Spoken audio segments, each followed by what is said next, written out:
Good evening. Welcome to the January 12th Planning Board meeting. Please rise for the pledge. To the flag of the United States of America, and to the republic for which it stands, one nation, under God, indivisible, with liberty and justice for all.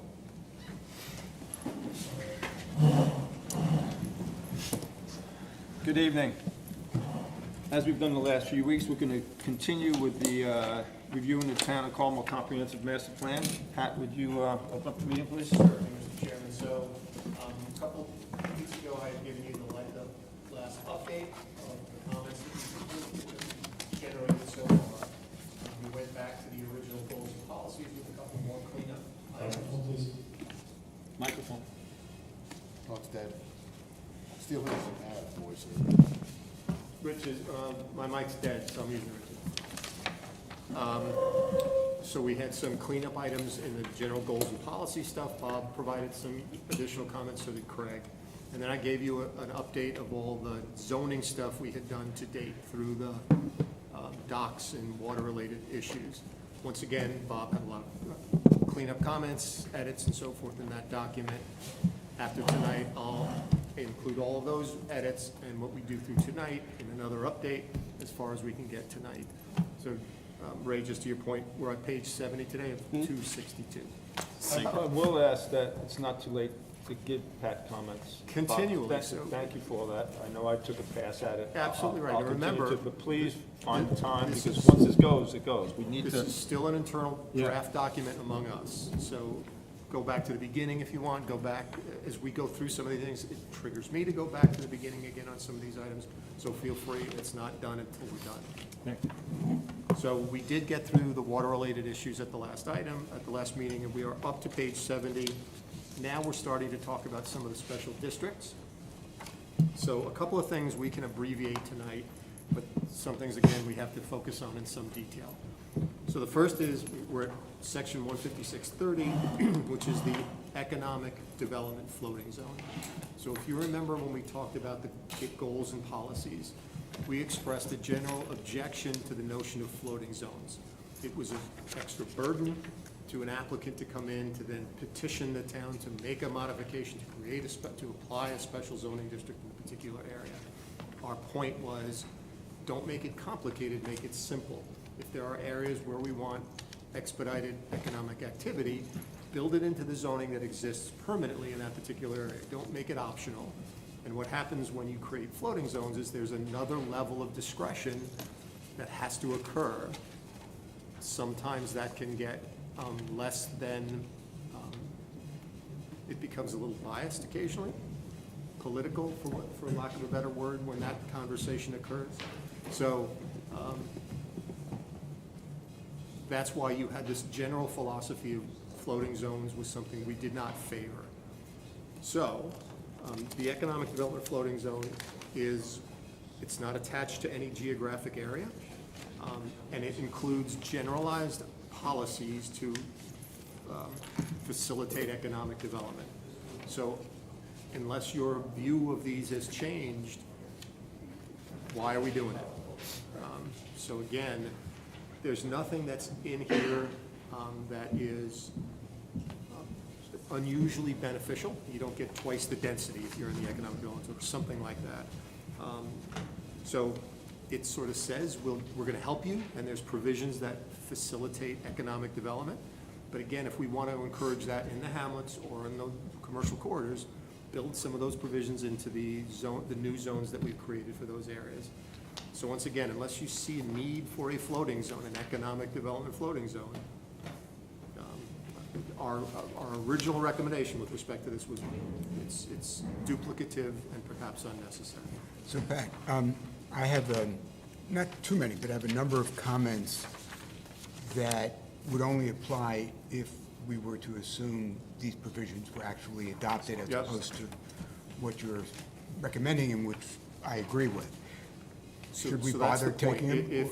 If we don't know what the town board's gonna do, the town Yeah. board can ignore our recommendations. So if you think I think it depends on the intensity of your recommendation.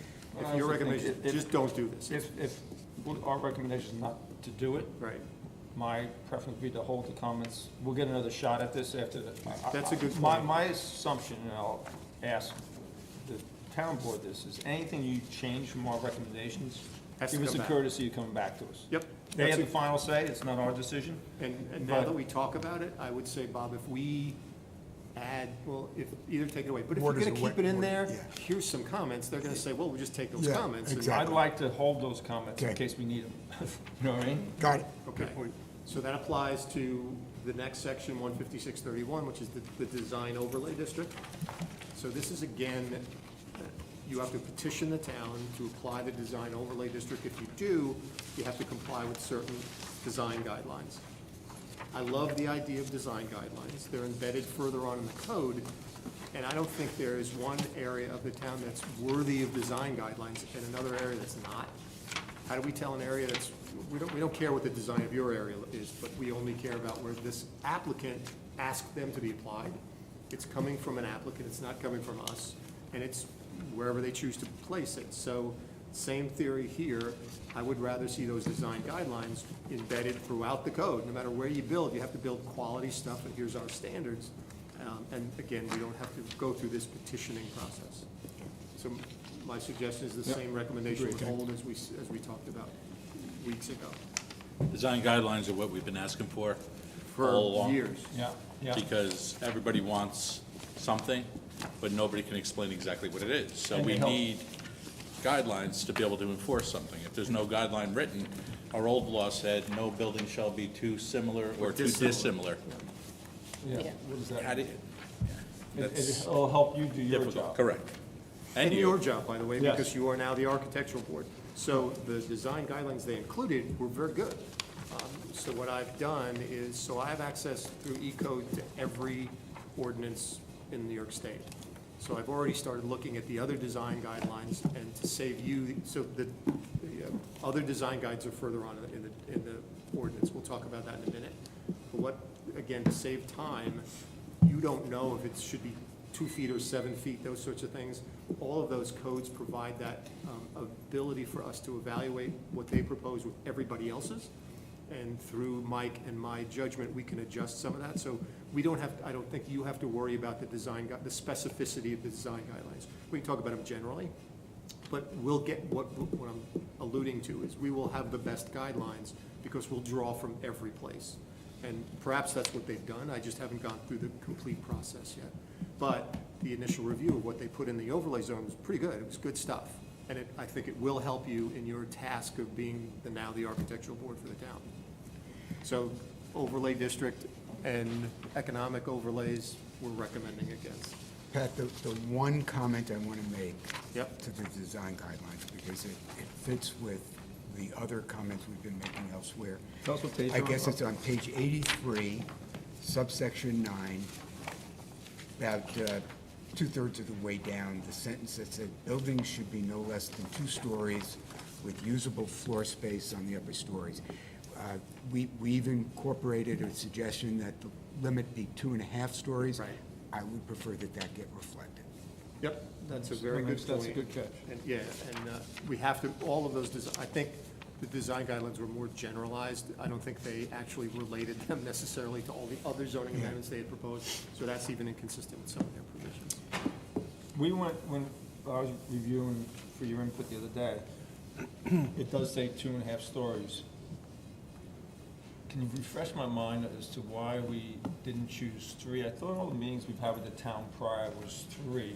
So we had the conversation, and I think where we came out on that is that the public input into that conversation that was held at the very beginning of this concluded that the community at large was comfortable with 2.5 stories.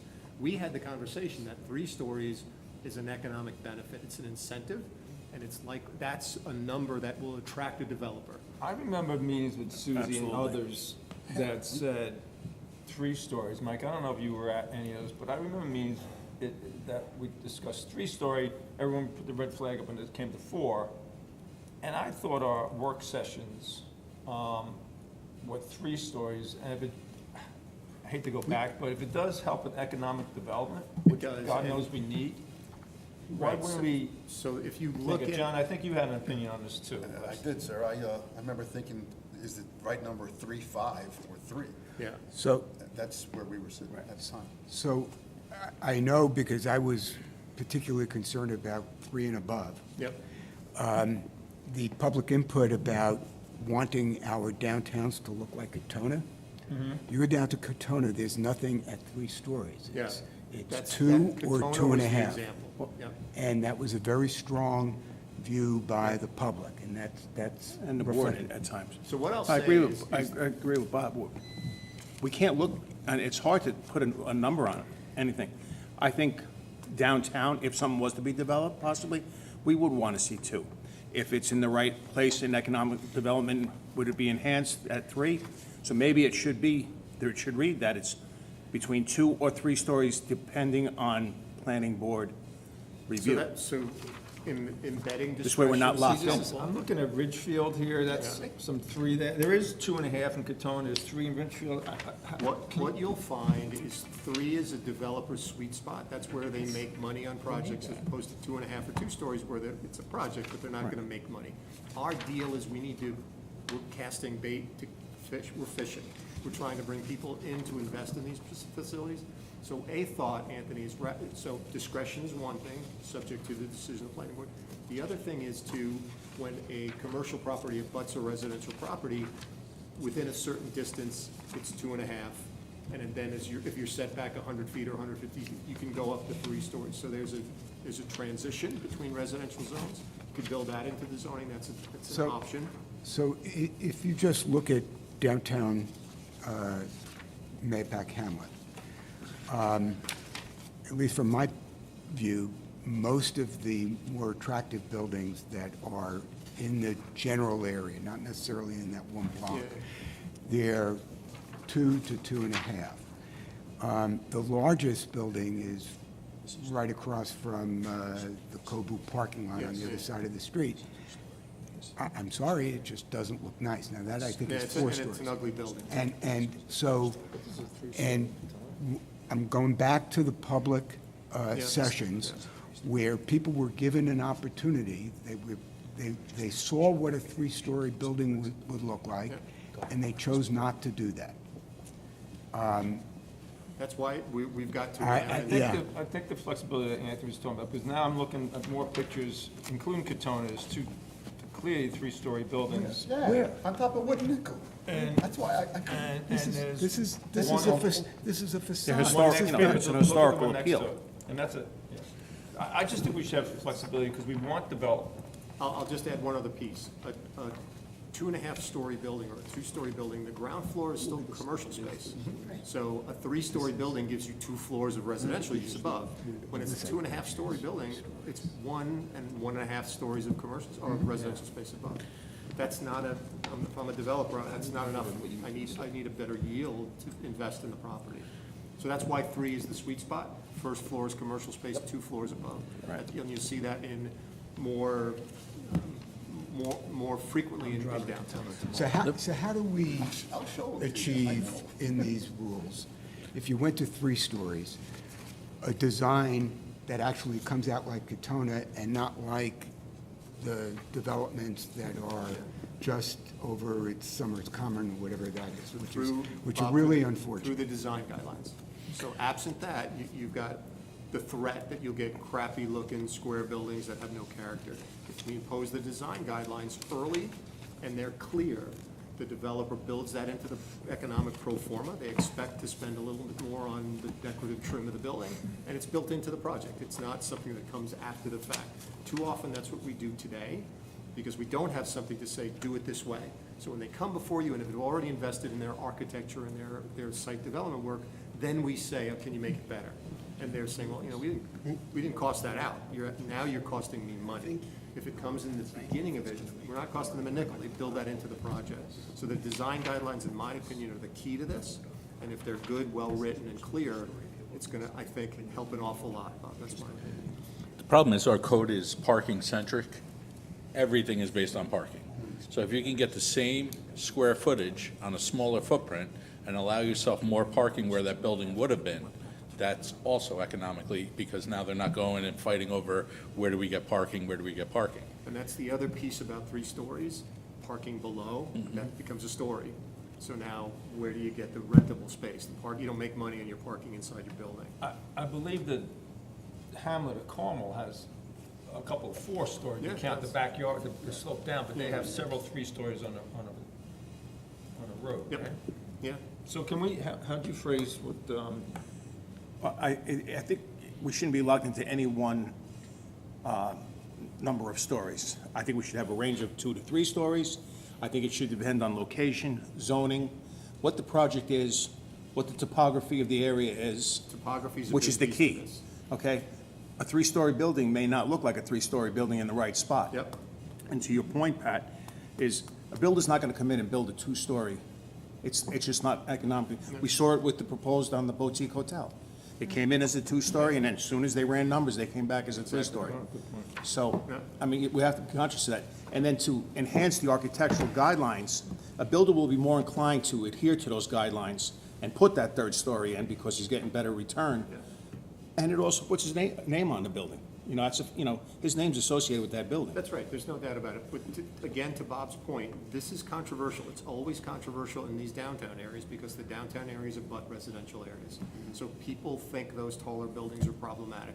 What I will say in terms of just physical height, a 2.5-story building has a peaked roof, and it's effectively a 3-story building because of the roof.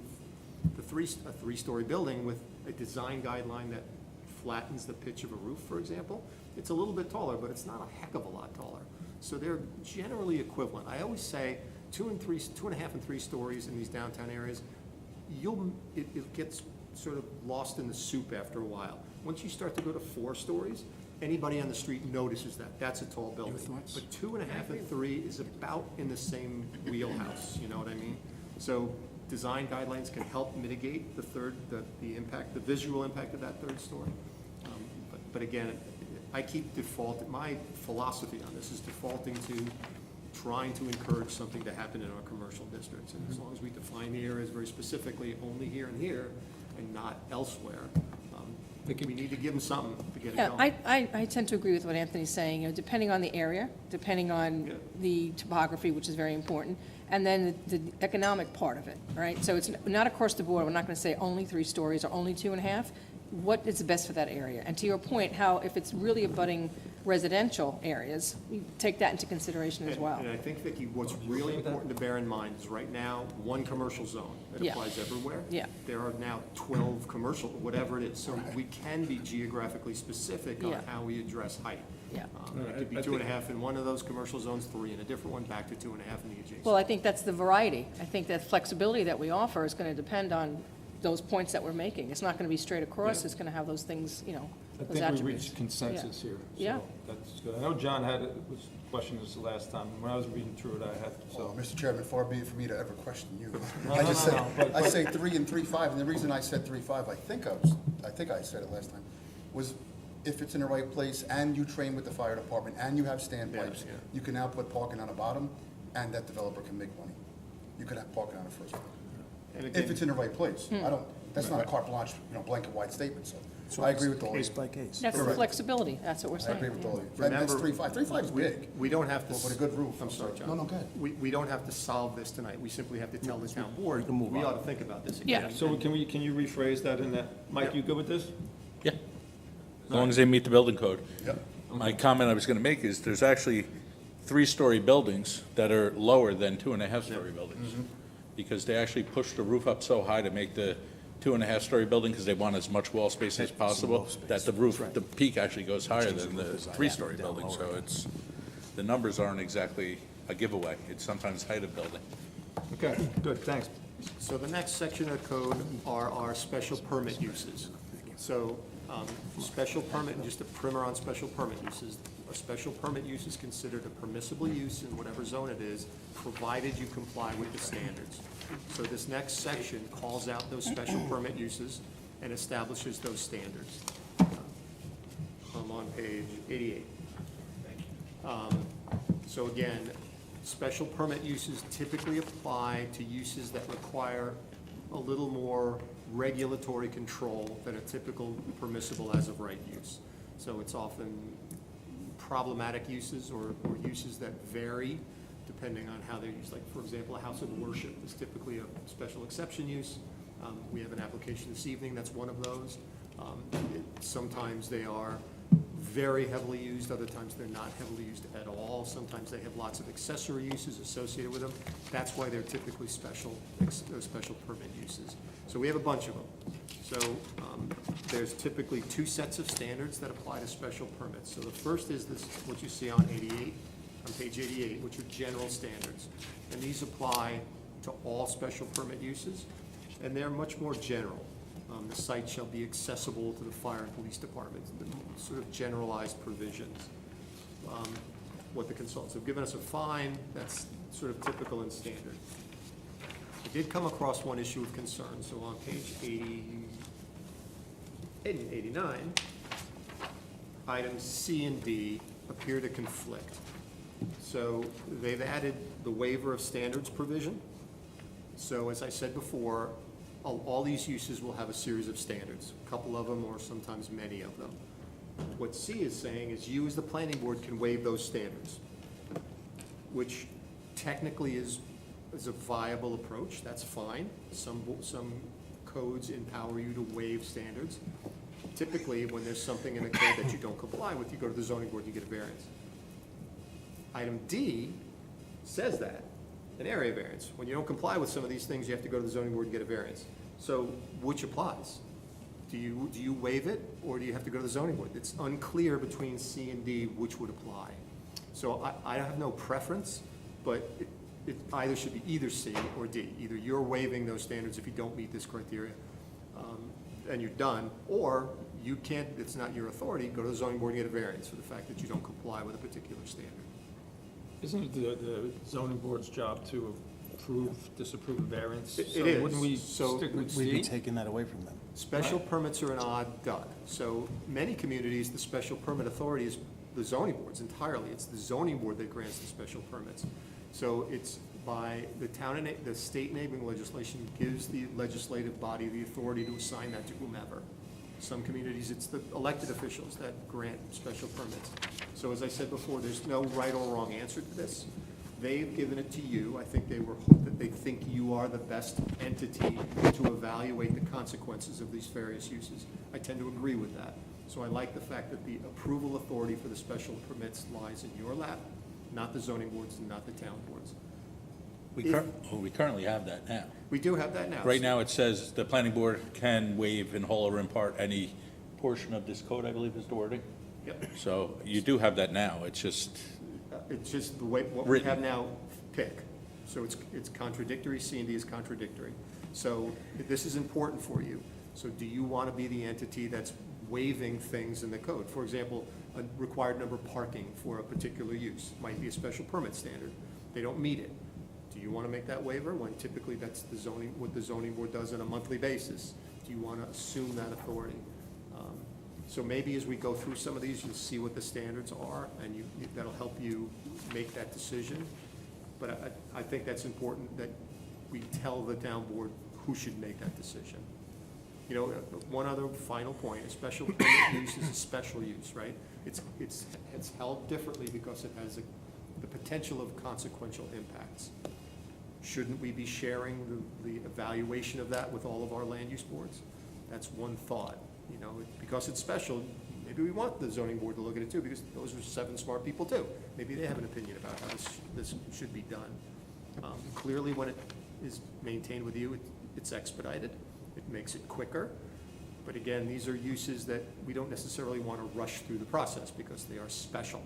So I don't know that in this particular instance, I don't know that expediting the review is necessarily a good thing for the town. These are the uses we want to take our time and get them right. So anyway, let's put a pin on who should do that, and let's look at some of these standards. So Bob, Pat, quick, sorry. Yeah, go ahead. Quick question, so what would be the downside of that? So say we took that responsibility, what's the downside? Is it So just, the downside is you waived a parking standard, for example. right, There's some precedent in the decision you made in waiving that parking standard. You based it on something. Next week, the zoning board's gonna review a parking variance, and they're gonna base it on some other standards and criteria. So someone looking at the town from 30,000 feet can say, one board made a decision on the same thing using a different basis, and there's two different precedents for waiving a parking standard. So that's the potential concern.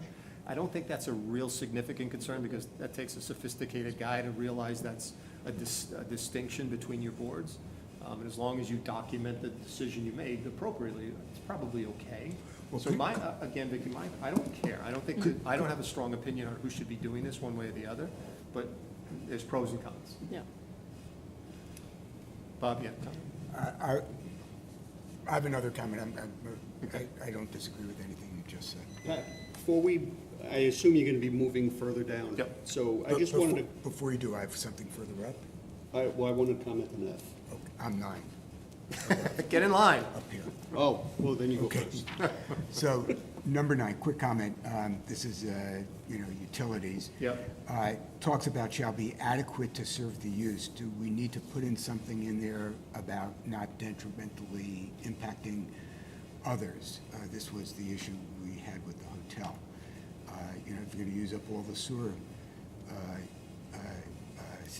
use. So, I get it. I'm not sure how we would address that in the code. So if I'm another aggrieved individual, and this says, and you can't affect anybody else, or something to that's general like that. Or, directionally, that's what I'm talking about, but that's. So these are the general standards, so we have to keep general language in there, and if the language is general, I'm afraid you're affecting him. If I'm a third party that's aggrieved by using the water hotel, you affected somebody else, even though there might have been another source of water for somebody else. So how do you deal with a situation where somebody comes in and the project that they want will effectively use up all future sewage potential So for that remember, district? so this is the special permit use. Right. So you have to agree that the special permit complies with these standards. You can make the judgment, it's not adequate. So if this was an as-of-right use, we have a problem with this language. It's not an as-of-right Well, use. You have to make but- a judgment But it whether says, they're but complying with still this or that not. wording, shall be It's adequate to serve the use, Maybe if it's just adequate. shall be adequate. I think Yeah, and you can Yeah. interpret adequate as, Yeah. if we build that building there, they're gonna Yep. get all the water from the water district, and there's none left for Yeah. anyone else, I right? think Bob's point is well taken. If Yeah. we just say adequate Adequate, period, yeah. that answers the question. Because I agree. if you leave it the way it is, then it pertains only to Just that to the applicant. use. Yeah. Yeah. And then items 10 and 11 kind of circle back into that again, Yep. so that we as a board could exercise that. Yeah, absolutely. And that's the point of making it a special permit use, where you should exercise that authority. So I wanted to comment on F. So why are we tying ourselves in? So the planning board shall conduct a public hearing within 62 days of the date of complete special use permit application is received. But we're creating a shot clock. We absolutely are, but we didn't create the shot clock. That's the state enabling legislation. There's one now for us. It right? applies We have that now. We just never- We can't adjust that. Okay. We can abbreviate it, but we can't, it benefits, it's a protection to the applicant. It's the shot clock, and that's why he defends us in court all the time, because of those things that we've exceeded in the past. But it's state enabling legislation. Okay, So I didn't realize We can't it was monkey state. around with that. All right. Go back to that. Can we get the applicant to waive that? Yes. All right. Yep, and we do that periodically. That's not uncommon. And normally, when you're carrying out your work legitimately, they waive that all the time. Okay. But the application we have this evening, they've said, we're not waiving anything. The second Right. application we have, so that's to protect an applicant. An applicant does not have to waive those provisions, and we're supposed to act within 62 days. And if we don't, it's an automatic approval, and we've had that in the past. Okay. Yeah. So the rest of the generalized standards I thought are fine. And then we can go through the uses. What So- page, Pat? I'm on now 91, and the first use is the automotive service station use. Pretty good standards. The only one that I'd want you to focus on is K, which is the convenience store standard. So this is saying an automotive service station can have a convenience store provided it's no larger than 4,000 square feet. The typical, so ordinarily, a gas station convenience store is a different special permit use. It's called out, and there are a whole host of convenience store requirements, hours of operation, you have, the police department has to have security measures and so forth. And some of the things we were talking about earlier in the evening are addressed in terms of security and so forth. So right now, I would either do one of two things, add those provisions as K sub, 5 other, 10 other items, or take it out of automotive service station and have it as a separate use, which is an automotive service station convenience store. I think it's separate use, I think. I would agree. Which would say adjacent to, Must be an accessory to a gas station, so you couldn't have Cocoa Farms without the gas pumps. That's a retail store. Yeah. Right, so it has to be accessory to a gas station, but I like it as a separate use because we have the ability to impose a whole bunch of standards. And again, looking at other codes, typically there's about a dozen standards that apply to convenience stores, particularly things that relate to parking and circulation. So if you park at a pump and then leave your car there to go in and have a cup of coffee and buy a couple of lotto tickets, now you can't do that. That's not a parking space, it's a gas station space. There's a bunch of them that relate to physically how they operate. You'd have to address things like when the tanker comes to fill up the underground tanks, the retail parking spaces still have to be available unless they do that after hours. That could be a condition of approval. As you know, the convenience stores have become much more than what they used to be. Yeah. It's no longer just picking up something. That's where people shop. Often they're not buying any gas. They're going there, they get diapers and bread and milk, and then they don't even buy gas. So the notion that they operate properly together, it's two uses on the site, basically. Right now, it's sort of thrown in as part of the gas station. It's really two different uses. Pat, on K, says, no storage of any materials for sale shall be displayed outdoors.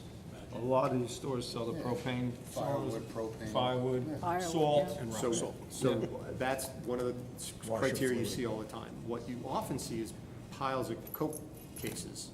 That shouldn't be out in the middle of the area. The propane sales, that's a typical outdoor sales thing. Firewood, typical outdoor sales thing. But just because you don't have shelf space because the Coke guy came pallets of early, bottled water. don't pile it up out front. So And does, then, do we have to specify that? Yeah, Yeah. so that's why I'm saying now that we have a separate use, that Yeah. would be specified how that's done. Yeah, seasonal things, yeah. and then on L, And by the way, I'm sorry. that's fine. Some of the convenience stores, they have electronic signs that are very aggressive. They have sales and lotto, lotto, lotto, and so forth. So a lot of the signage provisions that are appropriate, we may want to look at as well for these uses because they can be distracting and challenging.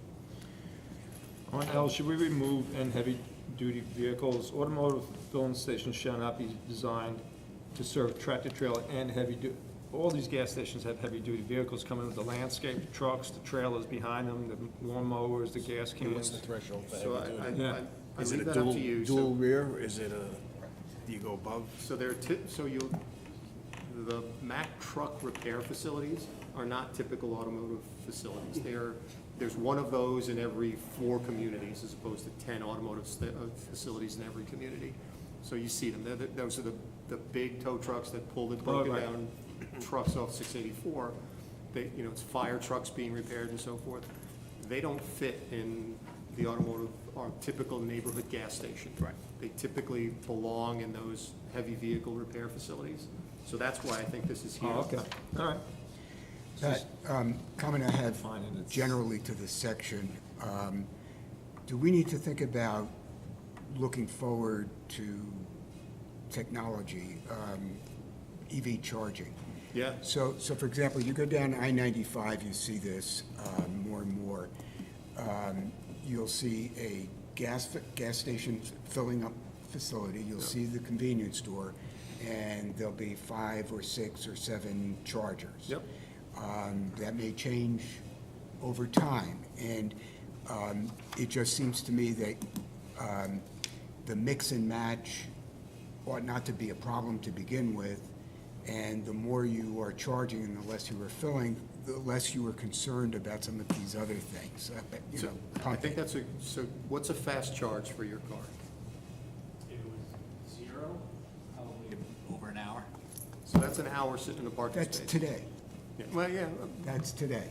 So, Tesla's promising all this other stuff, and, technology's Those moving. I'm fast just saying charges, this though, code is. The electrical draw on them is humongous. Huge, yeah. Most of these stations don't have that kind of I'm utility or just- service. I'm just making the point that this is supposed to be for the next No, 20 years. I think we should account for it. Yeah. That's my point too. So again, at one of these facilities, you're going in to buy diapers, maybe you're in there for 3 minutes. If you're in there to fast charge your car, you're in there for an hour, that parking space is not being used for the retail space, it's not being used for the gas You're not station. gonna be there for So I think that's something, that's a very well taken point.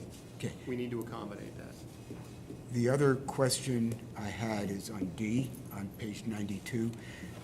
Last sentence, no new filling station shall permit automotive repair. What is the philosophy behind not having a filling station do repair work? So gas stations changed. They used, in the old days, a gas station was a repair shop. It was a motor vehicle repair gas station. That's what it was. In the 70s, oil crisis time, that's when convenience stores started to come into these facilities, and when repairs were happening at dealers as opposed to gas stations. So the change from your neighborhood gas station that also did inspections and so forth, people were getting inspections at the dealership instead of the gas station. So there was a clear distinction on how they were how they were operating. So the zoning codes reflected that. My opinion is we still need local guys to do inspections and to fix the nail I got in my tire as opposed to going to the dealer. And my alternator goes, and, Yeah. and I need emergency stuff, it's the guy Yep. down the street. So what you'll often see is it defines repair work to sort of it's not a body shop. You can't have an engine replaced, but you can get the nail fixed in your tire, your alternator changed. So I think if we insert language that it's routine repairs or ordinary repairs or something of the sort, that's probably what we want, but it's making the distinction between an auto service facility. Pat, let me know when you're ready to break, when it's a good time for you to.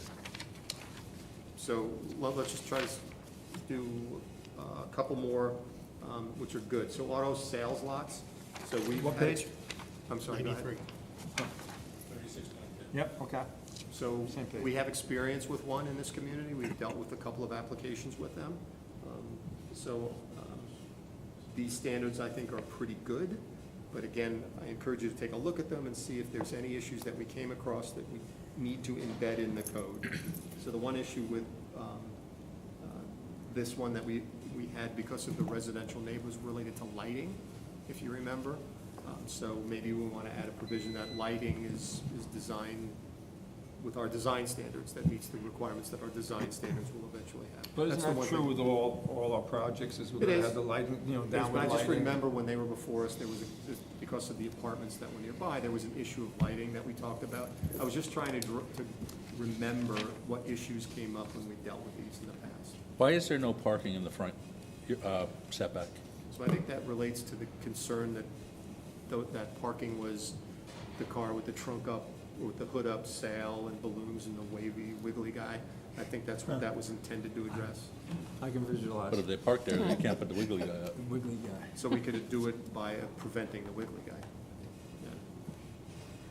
Yeah. And then, just to tie up this issue, auto repair facility is the next one. So that's where we deal with the heavier auto repairs. So that's distinguishing from the neighborhood gas station to that provision. So that's a good spot to break. So we're gonna break for 15 minutes until executive session, and then we'll resume the town board meeting at 7 o'clock sharp. We need a motion for that, right? Pat, do we need a motion for that? To go into executive session. So I'll make a Advice motion to counsel. go into executive session to discuss legal matters with counsel. Second? Joe, you want me to? All in favor? Aye. Thank you. Yeah.